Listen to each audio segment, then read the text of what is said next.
আসসালামু আলাইকুম। আমি শহীদুল ইসলাম। তো আমার খুবই ইচ্ছা ছিল কাজের ফাঁকে যে আমার উমরা করতে যাব। খুব সহজে কম টাইমে ডিসিশন নিয়েছিলাম। তো আল্লাহ তাআলা দেখার সুযোগ করে দিয়েছে।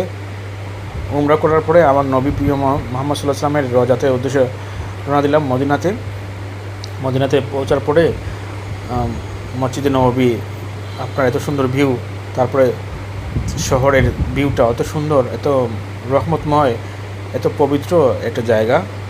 তো এত সহজে ভোলা যায় না।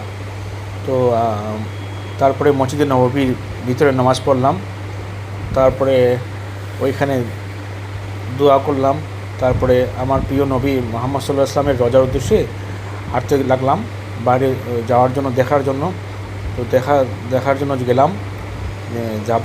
তারপরে এখানে গিয়ে আসসালাতু আসসালামু রাসূলুল্লাহ সালাম দিলাম, ওনার জন্য দোয়া করলাম, আমাকেও আল্লাহ যেন ক্ষমা করে দেন, দোয়া করলাম।